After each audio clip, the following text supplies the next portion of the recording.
Now, we need alcohols. Right. Alcohols. Right. Not just one alcohol. Alcohols. Right. Just Plurals. different blend. You need Blends. the ladies. You need the booze. You need some water.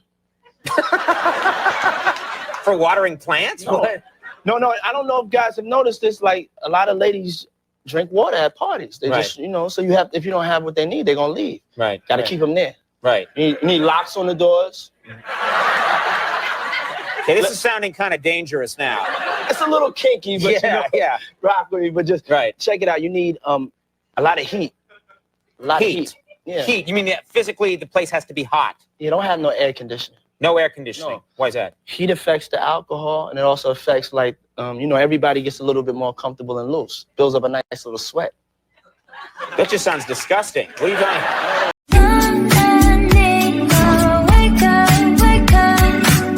What's up, everybody? It's your girl, Micca, and we're back for another Red Cup Talks because once we have the Red Cup, we're about to spill some truth. And today I wanted to come on and talk about P. Diddy. Okay, there has been so many things that have been brewing and that has happened in the past couple of months, couple of weeks, in the Diddy case. So I wanted to get into the latest first, and then we're going to come back and talk about the rest of it. Here we go. Prosecutors, as you know, say that the music mogul committed some unspeakable acts. And now they're saying that he's engaging in witness tampering from behind bars. How do they know that? Well, through evidence that Diddy's attorneys say the feds should never have been able to obtain. They are accusing federal prosecutors of what they call outrageous misconduct. Personal notes that allegedly contain attorney-client defense strategies, were seized from Diddy's New York jail cell. Combs' legal team calls that search a violation of his constitutional rights, and they're demanding an evidentiary hearing. Not so fast, though. Prosecutors defend the seizure. They say the notes were obtained during a nationwide pre-planned sweep of multiple prison facilities. They claim the notes were reviewed by a filter team, someone not involved in the case, to remove privileged materials before they were turned over to prosecutors. Now, prosecutors are arguing the notes that they got contain evidence that Diddy may have tried to influence witnesses, alleging that he paid a witness after making a public statement. Diddy's team strongly denies these allegations. This development comes as Diddy, who has pleaded not guilty to sex trafficking, racketeering, and related charges, is set to appear in court Friday. This would be his third attempt to be released on bond. The case is now raising serious questions about due process and pretrial detainee rights. All right, so you guys just saw that. So Diddy is being accused of witness tampering, okay? And his attorneys are saying that this was an illegal raid and that it should have never happened, okay? But without all of that going on, there are new lawsuits. But this new lawsuit, when I tell you it's going to bother your spirit, it's going to bother your spirit, all right? Because the things that are being accused are just horrendous. It's horrible. So it's just a warning. But here it is. Watch this. Again, trigger warning, very difficult to listen to. But it says, quote, in 2005, plaintiff was a 10-year-old boy interested in becoming an actor and or rapper. Plaintiff lived in the Los Angeles area and used his proximity to the entertainment industry to secure several acting roles and a part in a music video. To help their son's burgeoning career, plaintiff's parents found and hired an industry consultant through an internet ad. The consultant recommended that the family visit New York City to meet with people in the music industry. During the trip, plaintiff's consultant arranged a meeting with defendant Combs for a, quote, audition.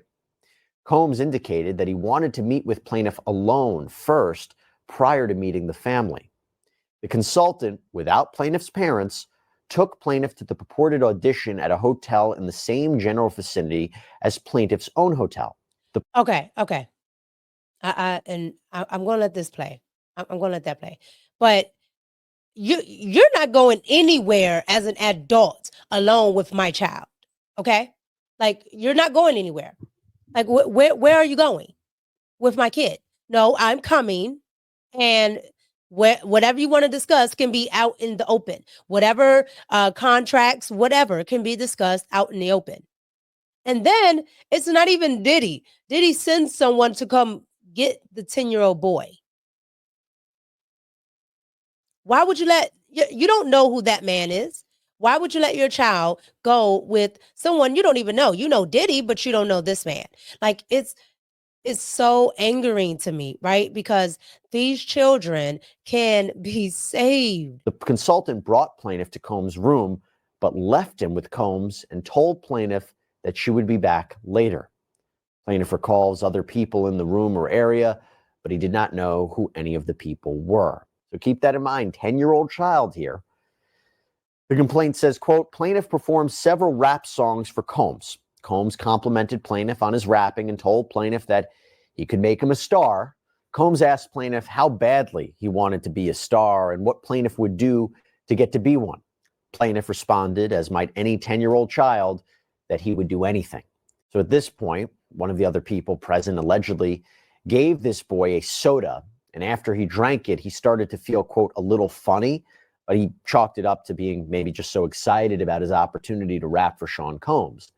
But the plaintiff now believes that that soda was drugged with either GHB, known as the date rape drug, or ecstasy, or maybe even both. And that's in. See, and this is what I'm saying, right? You have people around that man. That's why, honestly, everything that they find, I hope they, find everybody that worked for him and they go down as well, because it's always somebody helping. Even like with the R. Kelly case, right? All these people talking, all these people, why didn't you help? Like it's just, it's nasty. It's horrendous. It's, especially when it happens to children. The complaint says, quote, after plaintiff consumed his soda and began feeling its effects, Combs told plaintiff to move closer to him, which plaintiff did. Combs then abruptly pushed plaintiff down and said words to the effect of, you have to do some stuff you don't want to do sometimes. Now, the next part of the complaint is just incredibly graphic. I'm not going to repeat it here, but essentially John Doe claims that Combs sexually assaulted him and then he lost consciousness. 10 years old. Quote, when plaintiff awoke, he began crying immediately. Plaintiff's pants were undone, and then he says that his private areas hurt badly. Combs was still present. Plaintiff cried that he wanted to go to his mom and dad. Combs replied that if plaintiff told anyone about what had happened, he would hurt plaintiff's mom and dad badly. Upon plaintiff's return, his parents immediately noticed that he was lethargic and acting differently. Although plaintiff ultimately told his parents what happened, plaintiff and his parents were terrified of the potential consequences of reporting the abuse. I want to focus on that point real quick, because assuming these allegations are true, some might say, how could you not report this to the police?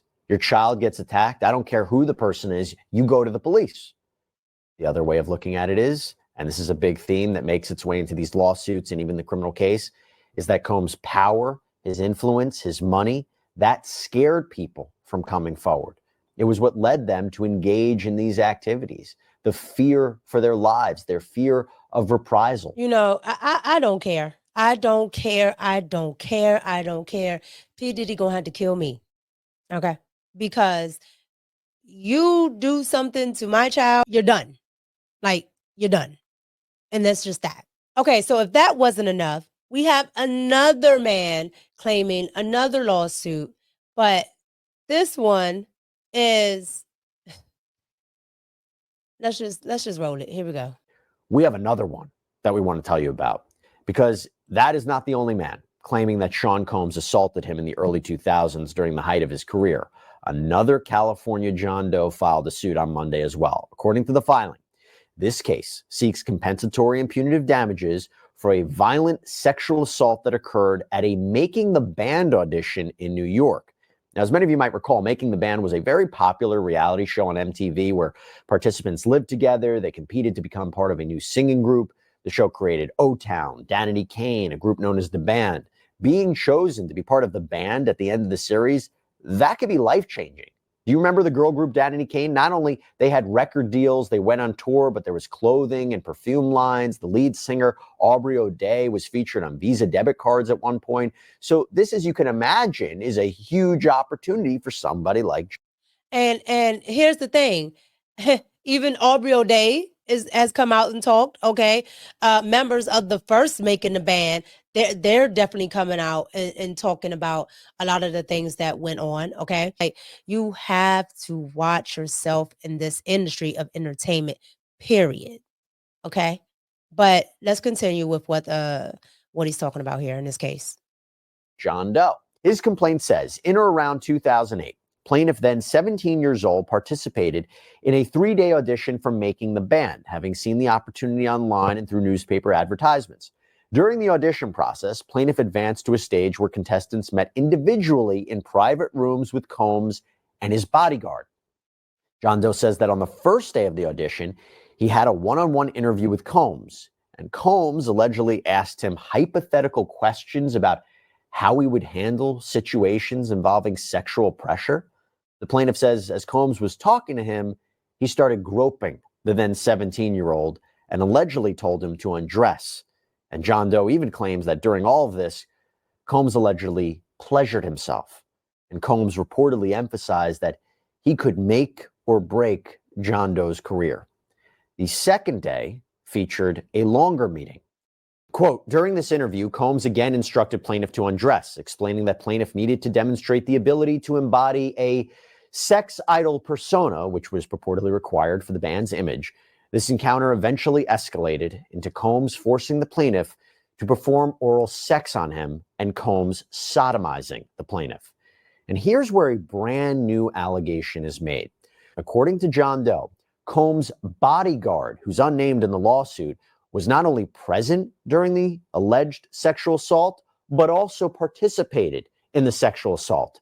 Quote, plaintiff's facial expressions during this ordeal showed his discomfort and hesitation, prompting Combs to express dissatisfaction. Combs stated that plaintiff's demeanor suggested an intention to report the incidents, and as a result, Combs said he would be keeping an eye on plaintiff. Ultimately, this led to plaintiff's elimination from the competition, as Combs claimed that plaintiff was untrustworthy due to his reservations about performing oral sex on his bodyguard. As a result of these assaults during the audition process and plaintiff's reactions to them, plaintiff was excluded from further opportunities in the competition and was unable to return to the music industry for 7 years. A lot of music industry blackballing goes on. I can tell you that right now, right? Sometimes when you say no or you don't want to do certain things, yeah, you will get blackballed. It is what it is, right? And at the end of the day, who wants it that bad, right? Who wants it that bad that you're willing to do certain things? But in, the case of these two cases, these two John Does here, they were children. Right. And this is not the first time people have alleged in these cases that there were minors around. OK, and it doesn't surprise me in the entertainment industry. OK, that there's minors around, or that there's minors becoming victims as well. But let's move on. All right. So you guys just saw that. So as horrible as it was to hear and, go through those court documents, those are the other two cases that are going on simultaneously as he's in jail fighting the other cases, okay? So if all that wasn't enough, now you had a guy that came out a while back and said that he actually saw, okay, that he actually saw P. Diddy and some celebrities and, people that were underage actually committing in these acts, okay? And that he actually had the footage. Well, it's not just, alleged anymore. He decided to testify to a jury. Here we go. His name is Courtney Burgess, and he says a friend gave him 11 flash drives that belonged to the late Kim Porter. And if you follow this story, you'll know that Kim Porter is Diddy's ex-girlfriend and the mother of 4 of his kids. On those drives, the witness says 8 videos featured 8 celebrities at Diddy freak offs or parties, and that 6 were males, 2 were females. Here now is my conversation with Courtney Burgess and Ariel Mitchell, who's his attorney, beginning with the question of whether the participants in the video even knew they were being recorded. Were there any cameras in places where you'd assume privacy, like bathrooms? Well, I've never been in this house, but the picture, yes. That's what took place. You're aware of surreptitious cameras that were recording in private places like bathrooms. I didn't see the cameras. You could tell how the person was angled. I knew that it was a camera there because I was there. You know, I wasn't there. I don't know if the person was too tall, he was holding it or whatever, but I wasn't there. May I ask you this, Courtney? And Ariel, you can jump in on this as well, but I want to hear from Courtney first. Your home was raided by federal authorities, and I assume it is because of this material. Is that true? I wouldn't say that. They just went to every one of them looking for me. They said, the paperwork said the 24th, that I had to be there the 28th, and then it was the 27th. I said, I can't make it there, that's tomorrow. So I don't know. From the look of it, it was 4 days. And I want to be specific. When we talk about a raid, we're talking about when a subpoena is served for documents, a search warrant or an arrest warrant. In this situation, Mr. Burgess was not in any way, shape, or form had a search warrant or an arrest warrant issued for him. It was just them serving a subpoena. Out of those 8 videos, 8 celebrities, 6 men and 2 women, how many of those 8 celebrities were close to being underage or potentially underage? 2 males. 2 males. And of those 8 celebrities, how many of them were intoxicated or under the influence of drugs? This is going to be all speculation. I just want to preface it by he wouldn't know if they were. Right. Sure. Appeared to Let me be, rephrase it. Based on, yes. Understand. Out of the 8 celebrities who were recorded having intimate relations with Sean Combs, how many of them appeared to be either inebriated or intoxicated or under the influence All of drugs? of them. All of them. All 8 were victimized. Yeah. Meaning this was happening to them and they were inebriated. Right. All right, so you guys just saw that. And so that is what that witness right there decided to tell a grand jury about what he saw on the Diddy tapes, okay? He said that he actually saw these 8 celebrities and 2 of them happened to be minors at the time, okay? It's just horrendous, it's nasty, but that's what goes on a lot of the times in the industry and it just gets buried, all right? So that's what he saw, all right? And he testified to it. Now, if that wasn't enough, P. Diddy cannot stay out of trouble while he's in jail, all right? He just got caught being a peeping Tom looking through the peepholes in the jail. Yes, peepholes. This is what they're reporting. Peepholes in the jail at women and showing each other body parts. Here we go. You have basically just these gates, and basically there's holes in the gates. You can see through them. That's Is there a grate on the floor? Are there cracks or holes in the floor down to the floor below? Or what is it you're looking through? No. So it's the gates, basically. There's holes in the gates. You can see through them. That's your yard, basically. You have no sun. You have basically just these gates, and basically the girls are right there below you, and you could look at each other, basically, like through the gates. And you could speak to them, obviously. And you can speak to them. So do and the girls know that they're like, can the girls see the men as well? Because can the women see the men and the men see the girls at the same time? Yeah. Yes.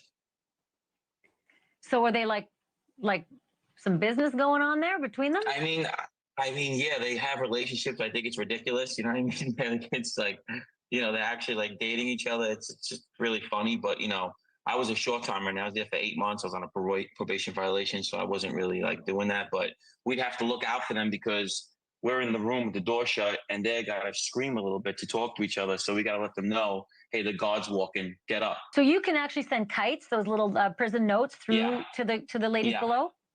Mm-hmm. Yes. Yeah. Can they get notes up to you? Is it just as easy for them to get a note up to you through the grate? You can make a lot of gadgets in prison. I've seen it all. Yes. This is like so crazy. Okay. Yeah. All right. So you guys just heard all that. Diddy is supposed to be in there, be in jail, waiting whatever is going to happen to him. And for the life of me, he just can't do right. You heard at the beginning, he was doing, threatening witnesses, tampering with witnesses. And now he's looking through peepholes, trying to talk to the other prison mates, which are women, showing himself. I mean, all this other stuff, right? And it's just a mess. And then you heard the other 2 lawsuits.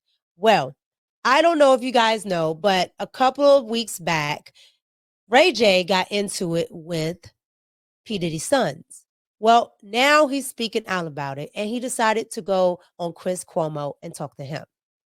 Watch this. Ray J's take on the latest joins us now. Thank you very much for coming on short notice. Appreciate you. Thank you, Chris. Always good to talk to you.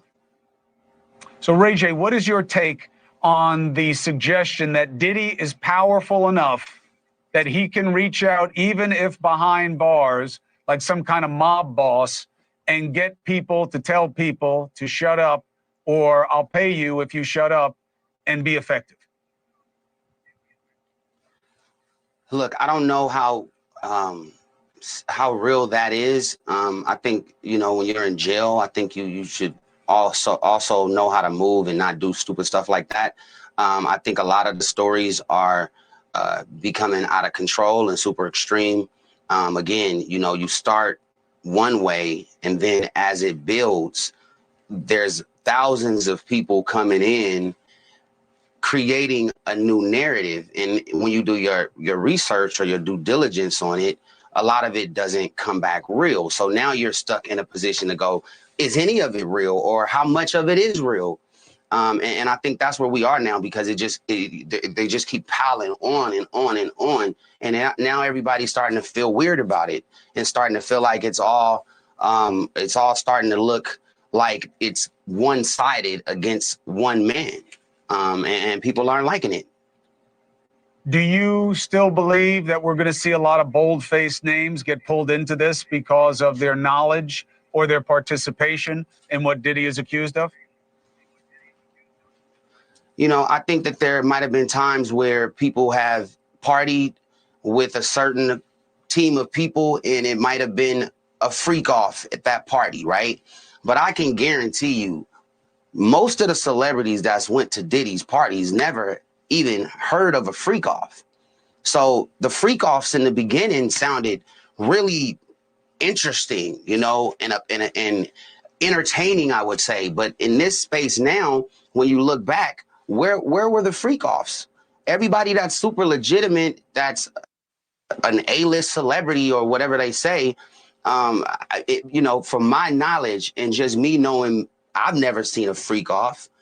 What does that really mean? As far as Diddy's sons, yeah, it's been a lot. And I think at this point, you know, we had to all sit down, and we had to really figure out what this looks like and what we should do moving forward. And so we've worked out our differences. And I think that when we talked in the beginning, you know, creating these mentorship programs and creating something new to help young entrepreneurs when they're falling by the wayside is absolutely needed in these situations. I mean, if you even just look at me, you know, sometimes you need certain guidance before you jump off the edge. All right, so you guys just saw that. So you had Ray J on Chris Cuomo acting like an attorney for P. Diddy, okay? He's been doing a lot of weird stuff lately. I don't know what's up with that. He's been, you know, going on all these, you know, shows trying to, you know, diffuse things that are being said about the industry. So I don't know what to make of that, but, you know, that's neither here nor there. But when he spoke about the issue that, you know, happened with Diddy's sons when, you know, they got into that feud, he's like, oh, we settle our differences and things like that. And I'm just like, oh, what differences are you settling? Like, what was the actual beef about? Like, because this fight actually came to blows, all right? Like, they were actually fighting. So I would really love insight on that, right? But neither here nor there.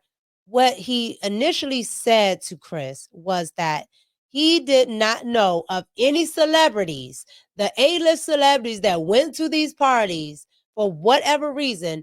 They don't know what a freak off is. They've never seen a freak off. They're just like, huh? Diddy had what? Who? What? Huh? Just like the people, you know, that didn't know that Jeffrey Epstein had, you know, minors on the island, and he was trafficking these girls, you know, just like Prince Andrew.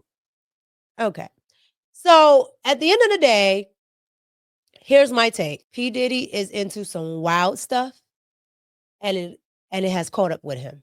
Okay. And at the end of the day, if what he's already currently in jail for is, comes to be true, I hope they throw the book at him. I really do. And these other 2 cases, I hope if what they are alleging is true, I hope they can extract whatever they can extract from them because they were minors. Okay.